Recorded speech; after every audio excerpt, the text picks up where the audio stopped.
Hello class 11 commerce के बच्चों, क्या हाल चाल है। तो ये लेक्चर नंबर 9 होने वाला है जिसमें हम मेनली अकाउंटिंग स्टैंडर्ड्स के बारे में जानेंगे। क्या होता है अकाउंटिंग स्टैंडर्ड्स, कितने तरह के होते हैं और हमें इसकी जरूरत क्या है। तो सबसे पहले हम क्या क्या जानेंगे कि मीनिंग क्या है, नीड क्या है यानी रिक्वायरमेंट क्या है और ऑब्जेक्टिव क्या है, क्यों करते हैं, है ना। लेकिन इससे पहले मैं शुरुआत करूं, आप एक चीज देख लो। मैंने ना अकाउंटिंग स्टैंडर्ड का ये एक चार्ट बनाया जिसमें कुछ कुछ अकाउंटिंग स्टैंडर्ड्स मिसिंग है। मिसिंग होने का मतलब ये नहीं है कि ये आपके लिए जो मिसिंग है वो आपके लिए बहुत ज्यादा इंपॉर्टेंट था। मिसिंग यहाँ पे मैंने नहीं लिखा है, इसका सिंपली मतलब है चाहे आप सीबीएसई से हो, चाहे आप आईसीएसई से हो या फिर आप वेस्ट बंगाल बोर्ड से हो, आपके लिए जो भी इसमें से मिसिंग है वो आपके लिए इररेलेवेंट है।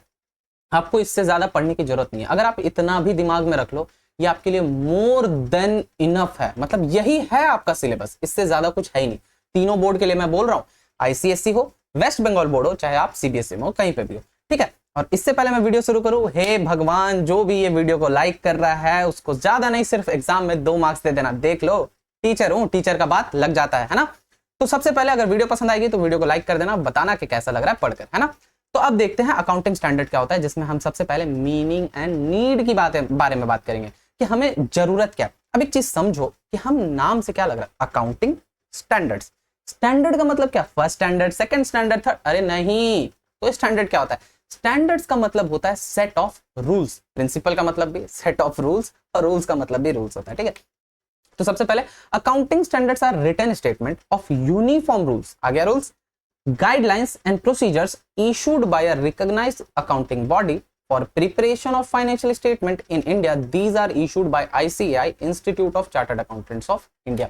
अब देखो, बहुत सारे स्टूडेंट्स को पता होगा कि सीए क्या है, चार्टर्ड अकाउंटेंट्स क्या है। One of the toughest exam है जिसको पास करके एक वन ऑफ द बेस्ट आप प्रोफेशन चूज कर सकते हो, जो कि सीए होता है यानी चार्टर्ड अकाउंटेंट्स होता है। इसको जो रेगुलेट करती है उस बॉडी का नाम है ICAI, institute of chartered accountants of India.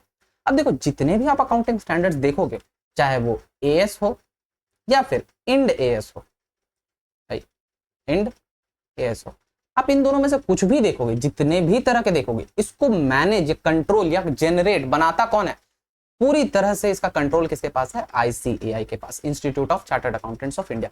लेकिन क्या ये 2 ही तरह के अकाउंटिंग स्टैंडर्ड्स होते हैं? नहीं, एक और होता है जिसको हम लोग बोलते हैं आईएफआरएस। क्या मतलब होता है, international financing reporting of standards, international financing reporting standards, IFRS.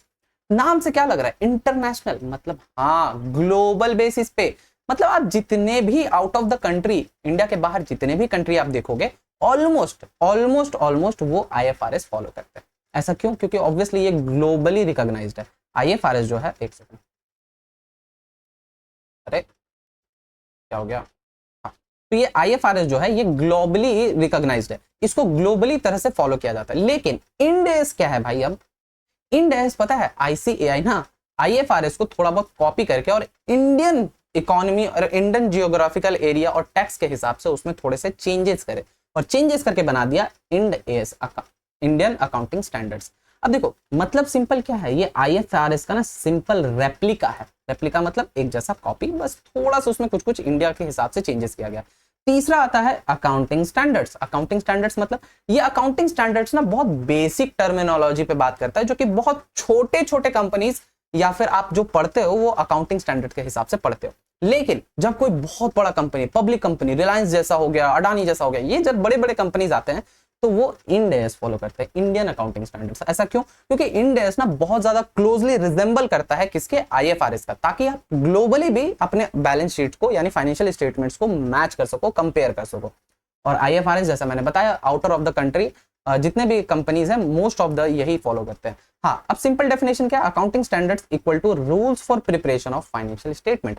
मैंने बताया अभी, अकाउंटिंग स्टैंडर्ड फाइनेंशियल स्टेटमेंट के लिए ही सबसे इंपॉर्टेंट है। आप जो भी अकाउंटिंग कर रहे हो, आपका एट द एंड गोल क्या होता है कि आप फाइनेंशियल स्टेटमेंट सही से बना लो।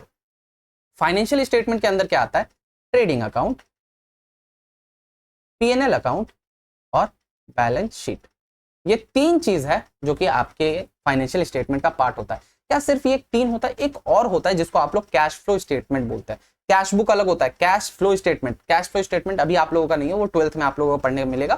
तो कैश फ्लो स्टेटमेंट को भी हम शॉर्ट ऑफ फाइनेंशियल स्टेटमेंट का पार्ट मानते हैं, बट अभी आपके लिए सिर्फ इतना मान के चलो, अगर आपका फाइनेंशियल स्टेटमेंट पूछा जाए तो सिर्फ यही 3 चीज है, ट्रेडिंग, पीएनएल और बैलेंस शीट।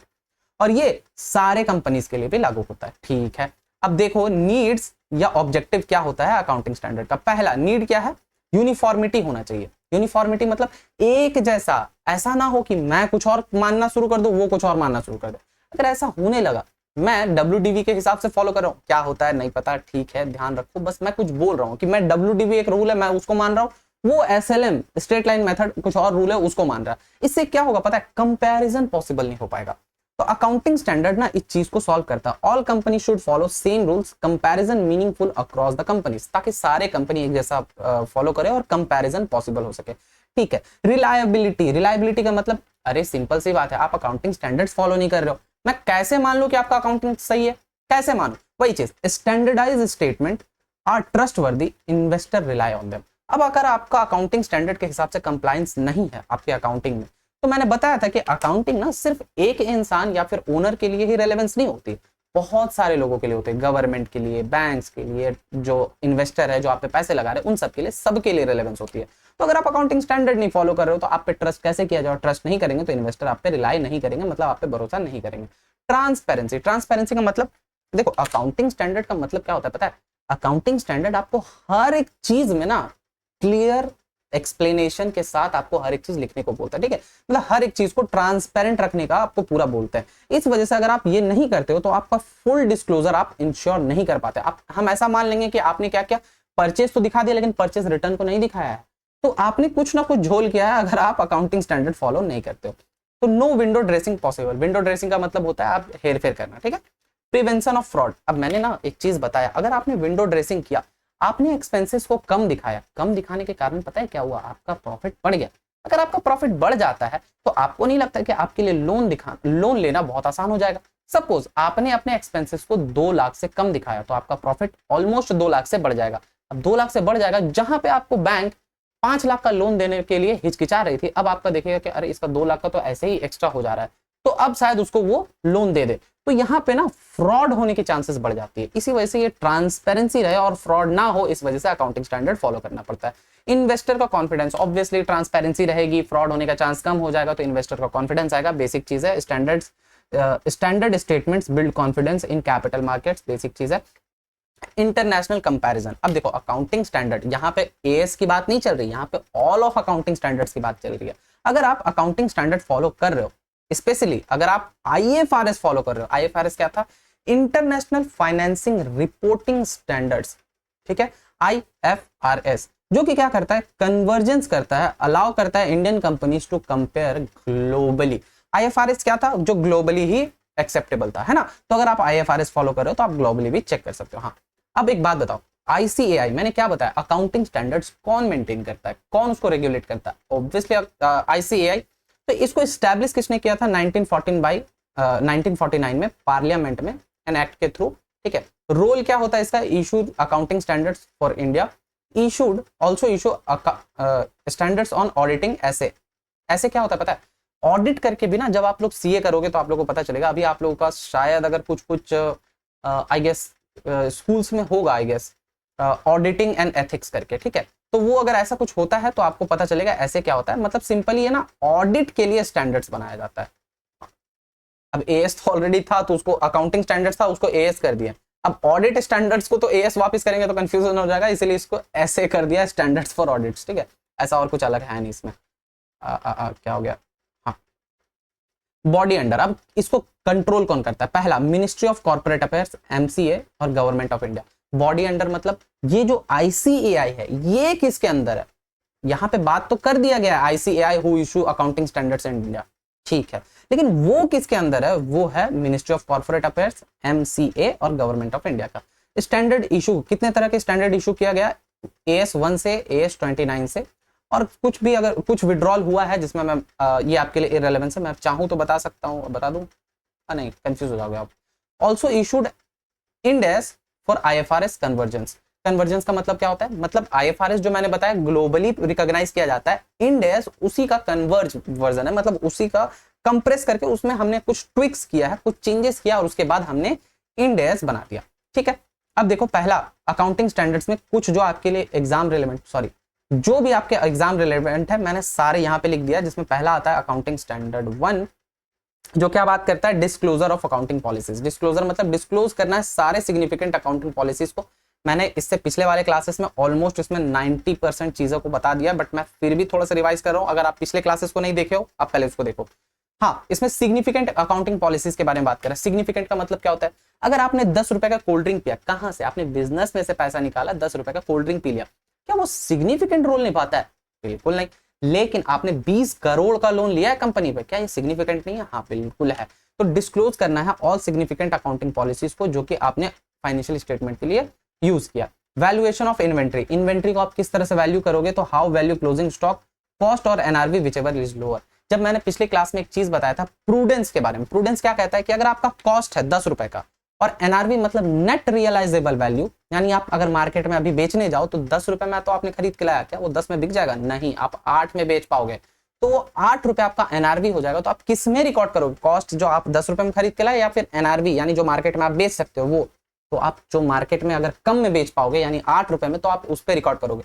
क्या हो अगर 12 रुपए में आप मार्केट में बेच दो तो आप 10 रुपए में ही रिकॉर्ड करोगे। ठीक है, तो कॉस्ट और एनआरवी विचएवर इज लोअर, उसमें आप रिकॉर्ड करोगे। ठीक है, accounting standard 3 cash flow statement, preparation of cash flow statement, operating, investing, financing. आपको ये आपके लिए इररिलेवेंट है, बस इतना समझ लो कि accounting standard 3 cash flow statement के बारे में बात करता है। ये क्लास 12th में आपको पढ़ने को मिलेगा।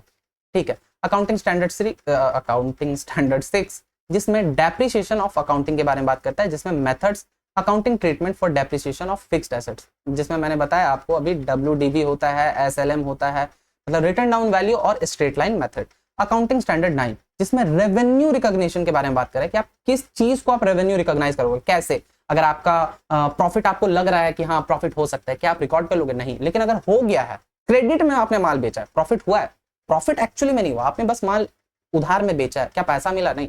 तो क्या आप इसको रिकॉर्ड करोगे? हाँ, ये करना है। वही चीज लिखा हुआ है when and how to recognise revenue from sale of goods of service. एक चीज याद रखना, रेवेन्यू और प्रॉफिट में अलग अलग फर्क होता है। रेवेन्यू आप सिंपली सेल्स को बोलते हो, प्रॉफिट आप किसको बोलते हो? जब आप सेल्स के थ्रू जितने भी खर्चे थे, आपने कॉस्ट माइनस कर दिया, आपने सेल्स के लिए एक्सपेंसेस जितने किए थे वो माइनस कर दिया, आपने प्रोडक्शन के लिए जो एक्सपेंसेस थे सब माइनस कर दिया, उसके बाद जो बचा वो आपका प्रॉफिट कहलाता है। ठीक है, अकाउंटिंग स्टैंडर्ड्स 10 जो कि प्रॉपर्टी प्लांट यानी PPE पे बात करता है, प्रॉपर्टी प्लांट एंड इक्विपमेंट, जो कि accounting for fixed tangible assets, recognition, measurement and disclosure के बारे में बात करता है। बेसिक चीज है।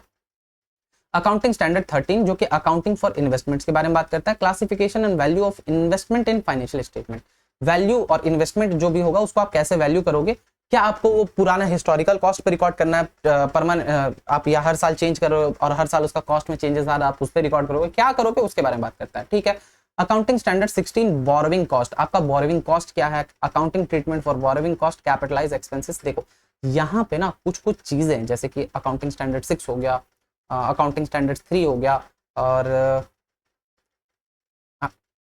हाँ अकाउंटिंग स्टैंडर्ड 29 हो गया। ये जो अकाउंटिंग स्टैंडर्ड्स है ना, ये आपके लिए बस नॉलेज में रख लो तो काफी है, क्योंकि ये आपके लिए अभी जानकारी के लिए है ही नहीं। ये आप जैसे जैसे धीरे धीरे आगे बढ़ोगे तो वो आपको समझ में आता रहेगा।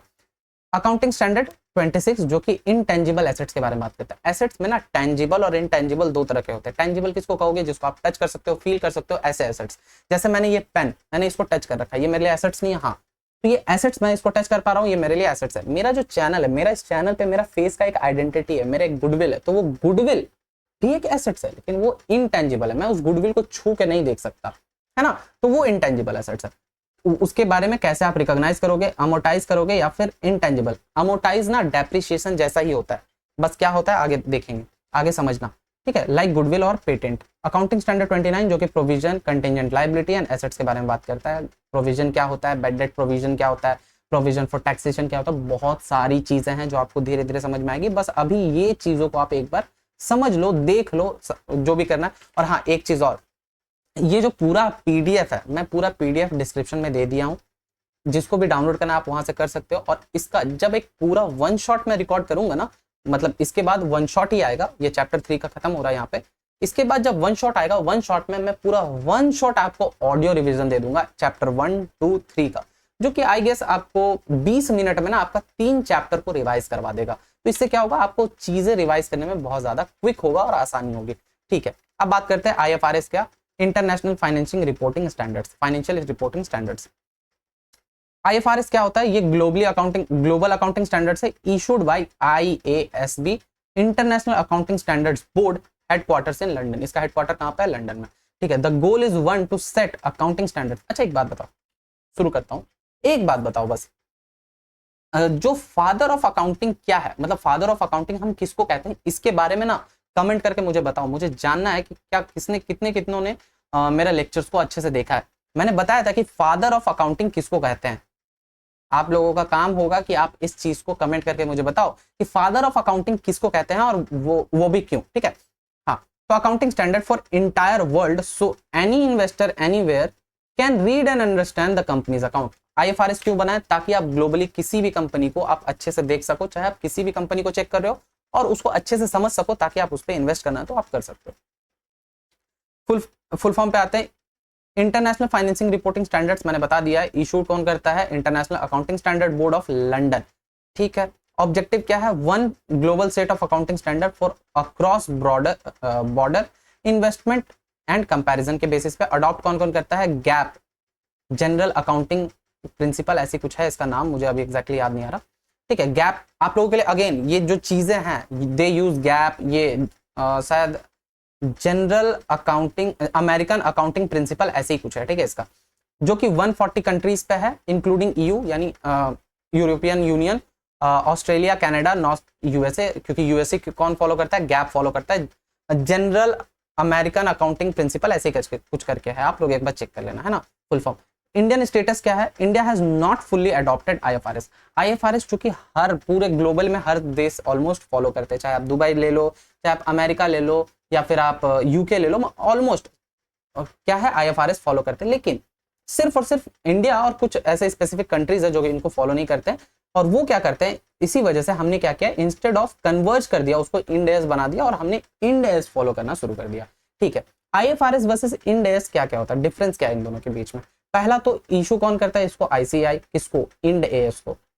IFRS को कौन इशू करता है? IASB, London international. ठीक है, एप्लीकेबिलिटी ये इंडियन कंपनी के लिए मैंडेटरी है और ये 140 कंट्रीज को ग्लोबली मैनेज करता है। कौन? IFRS 140 कंट्री को IFRS मैनेज करता है। ठीक है, बेसिस क्या है? Historical cost is primary basis, और यहाँ पे fair value measurement is most common. Fair value क्या होता है? मतलब यहाँ पे जो मैंने NRV के बारे में बात किया था ना, नेट रियलाइजेबल वैल्यू, ये काइंड ऑफ उसी तरह का, मतलब फेयर वैल्यू क्या मिलेगा आपको।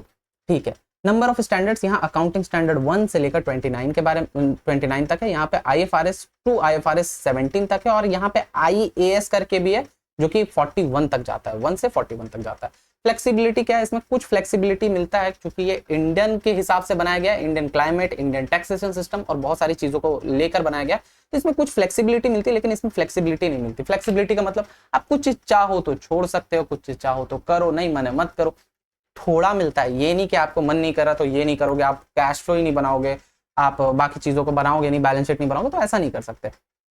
इंडिया अप्रोच, ये ट्रेडिशनल अकाउंटिंग स्टैंडर्ड है जो कि अभी भी स्मॉल कंपनीज यूज करते हैं, और Ind AS adopted by large listed company, मतलब मैंने बताया था ये पब्लिक कंपनी ही इसको ये करता है। ठीक है, अब एक चीज आ जाओ, जो पूरा का पूरा क्वेश्चन है, जो मतलब एक बेसिक क्वेश्चन है जिसमें आपको आइडेंटिफाई करना है कि ये किस लिए है।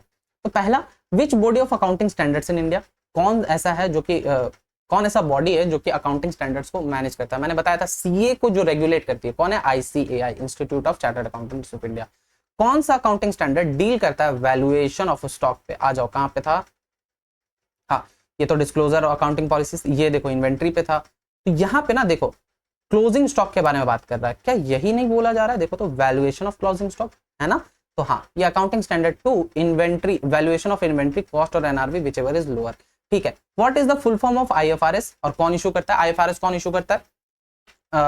IASB जो कि लंदन से बेस्ड है, और इसका फुल फॉर्म क्या है? International financing reporting standards. ठीक है, हैज अडॉप्टेड IFRS, मतलब has India adopted IFRS fully? Explain briefly, मतलब नहीं, ऑब्वियसली नहीं करते, क्योंकि वो कन्वर्ज किया है किसको?